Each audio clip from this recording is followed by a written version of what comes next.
कल हम न्यूमेरिकल कर रहे थे कुछ, उसमें ही आगे अगर अपन देखें तो पदार्थ ए के 2 ग्राम को 18 ग्राम जल में मिलाकर विलयन प्राप्त किया गया।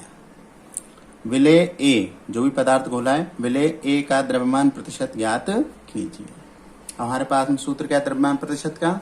विलेय का भार बटे विलयन का भार गुणा 100। अब विलेय का मतलब क्या है? जो कम मात्रा में होता है, अर्थात 2 ग्राम, यानी 2 बटे विलयन का मतलब, विलयन का भार का मतलब क्या हो गया? विलेय और विलायक का भार। अब विलेय कितना है? 2, विलायक कितना है? 18, तो 20 ग्राम हो गया। तो 2 बटे 20 गुणा 100 बराबर कितना आ गया? 10%। ठीक है। अब इसके बाद में NaOH, इसका नाम है सोडियम हाइड्रोक्साइड, के ऐसे विलयन की मोलरता ज्ञात कीजिए जिसे 4 ग्राम NaOH को जल में घोलकर विलयन 250 ml प्राप्त होता है। यानी विलयन कितना प्राप्त होता है? 250 ml। अब मोलरता ज्ञात करने के लिए अपने को फॉर्मूला क्या है? विलेय के ग्राम मोलों की संख्या बटे विलयन का आयतन लीटर में। विलेय के ग्राम मोलों की संख्या बटे विलयन का आयतन लीटर में। अब विलेय के मोलों की संख्या पहले निकालने अपन। विलेय क्या है? जो कम मात्रा में हो, NaOH है जैसे सोडियम हाइड्रोक्साइड, तो मोलों की संख्या कैसे होगी? भार बटे अणुभार। कितना घोला है? 4 ग्राम, तो 4 बटे अणुभार कितना है Na का? Na का परमाणु भार 23, ऑक्सीजन का 16, हाइड्रोजन का 1, तो हो गए 40। तो 4 बटे 40 बराबर 1 बटे 10। तो अब मोलरता में फॉर्मूला में अपन लिख देंगे वैल्यूज। विलेय के ग्राम मोलों की संख्या 1 बटे 10। अब विलयन का आयतन कितना है? 250 ml करना है अपने को, तो 250 बटे 1000, क्योंकि लीटर बनाना है अपने को, तो 1000 ऊपर पहुंच गया और इसको सॉल्व किया तो 0.4 m। m का मतलब क्या होगी? इसकी मोलरता को रिप्रेजेंट कर रहे हैं, तो 0.4 मोल प्रति लीटर इसकी कंसंट्रेशन होगी। अब इसके बाद में ये थोड़ा सा इसमें अपने को दिमाग लगाना पड़ेगा। 3 m NaCl विलयन का घनत्व 1.25 ग्राम प्रति ml या प्रति घन सेंटीमीटर या मिलीलीटर, एक ही बात है। इस विलयन की मोललता ज्ञात करनी है अपने को। अब देखो मोललता ज्ञात करनी है। मोललता के लिए अपने को क्या चाहिए? किलोग्राम में भार चाहिए। किसका? विलायक का। ठीक है ना, विलायक का भार किस में चाहिए? किलोग्राम में चाहिए। तो अब अपने को मोलरता दी हुई है, घनत्व दे रखा है, इसकी सहायता से हम विलेय और विलायक का भार निकालेंगे। देखो कैसे निकालेंगे। अब क्या दे रखा है अपने को?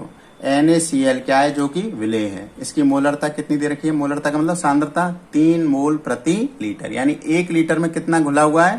3 मोल घुला हुआ है। अब अगर मोल को अपन ग्राम में चेंज करना है तो क्या करना पड़ेगा? अणुभार का गुणा करना पड़ेगा। और NaCl का अणुभार कितना हो गया? Na का 23 और क्लोरीन का 35.5, दोनों को मिलाकर के हो गए 58.5। तो NaCl की जो सांद्रता है वो कितनी हो गई? 3 गुणा 58.5, इतने ग्राम प्रति लीटर, यानी 1 लीटर में इतने ग्राम NaCl घुला हुआ है। ये मतलब हो गया ना, 1 लीटर में कितना घुला हुआ है? इतने ग्राम NaCl घुला है। ठीक है, तो इसका मतलब NaCl की जो मात्रा है, द्रव्यमान है, विलेय का जो द्रव्यमान है वो 1 लीटर में कितना है? इतने ग्राम है। अब हमारे पास में दूसरी चीज दी हुई है विलयन का घनत्व। और घनत्व बराबर क्या होता है? द्रव्यमान बटे आयतन। विलयन का द्रव्यमान बटे आयतन। अब विलयन का द्रव्यमान अपने को निकालना है। अब विलयन का आयतन कितना मान लें अपन? 1 लीटर, क्योंकि अपन ने ऊपर भी क्या लिया है? 1 लीटर लिया है। इसलिए 1 लीटर का मतलब क्या हो गया? 1000 ml, क्योंकि ये क्या? ग्राम प्रति मिलीलीटर, तो 1000 ml। अब 1000 का इसमें मल्टीप्लाई कर देंगे तो क्या आ जाएगा? विलयन का द्रव्यमान बराबर 1.25 इंटू 1000, यानी 1250 ग्राम प्रति लीटर। ठीक है, तो 1250 ग्राम प्रति 1000 ml का मतलब क्या हो गया? प्रति लीटर हो गया। ठीक है, तो विलयन का द्रव्यमान इतना आ गया, विलेय का द्रव्यमान इतना है, तो विलायक का द्रव्यमान आ जाएगा। विलायक का द्रव्यमान बराबर विलयन में से विलेय का घटा देंगे तो आ गया 1074.5 ग्राम। ठीक है, अब ये आ गया हमारे पास में। और अपने को क्या चाहिए? एक विलेय के मोलों की संख्या भी चाहिए। तो मोलों की संख्या कैसे निकालेंगे अपन? भार बटे अणुभार। भार कितना हो गया इसका? 175.5। अणुभार कितना हो गया? 58.5। तो इसको स्क्रॉल किया तो कितने आ गए? 3, यानी मोलों की संख्या कितनी आ गई? 3। तो मोललता का सूत्र क्या है? विलेय के ग्राम मोलों की संख्या बटे विलायक का भार किलोग्राम में। ठीक है। तो विलायक का भार किलोग्राम में, विलायक कितना हमारे पास में 1074.5 ग्राम, किलोग्राम में चेंज करेंगे तो क्या आ जाएगा, 1000 का भाग दे देंगे तो इस प्रकार से 3/1074.5 और इसको किलोग्राम बनाना है इसलिए 1000 ऊपर गया तो ये, और इसको सॉल्व करेंगे तो 2.79 m, स्मॉल m का मतलब मोललता, स्मॉल m का मतलब मोललता। तो इस प्रकार से हम ये जो एग्जाम्पल्स दिए हैं उसको हम सॉल्व कर सकते हैं, और इन एग्जाम्पल्स को सॉल्व करने के बाद में हमारे जो बुक के पीछे दिए हुए जो क्वेश्चन हैं उनमें से कुछ क्वेश्चनों को हम ट्राई कर सकते हैं, उनको अपन आराम से कर सकते हैं। जैसे अगर अपन बात करें तो देखिए क्वेश्चन नंबर, अगर अपन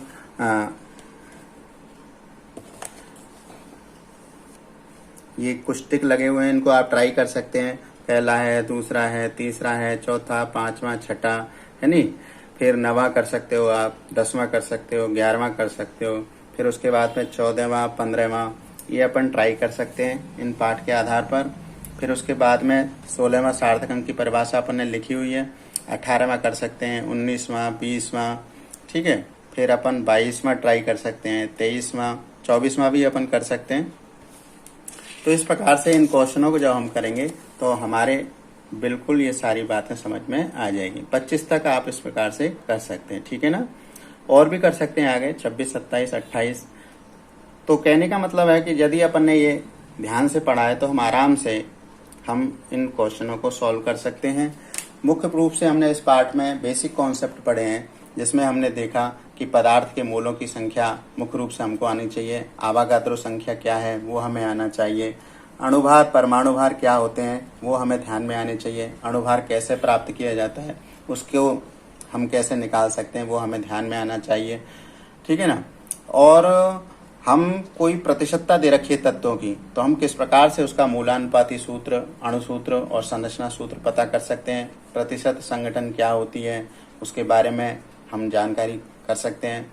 और जो मूल मात्रक हैं, एसआई यूनिट्स जो राशियां हैं, मूल राशियां, उनके मात्रक क्या हैं, यानी पदार्थ की जो मात्रा है उसको मोल में हम नापते हैं। तो मोल का शब्द का अर्थ क्या है, मोल क्या होता है, उन सब के बारे में हमने इस पाठ में ज्ञान अर्जन किया है, तो वो हमें निश्चित रूप से आना चाहिए।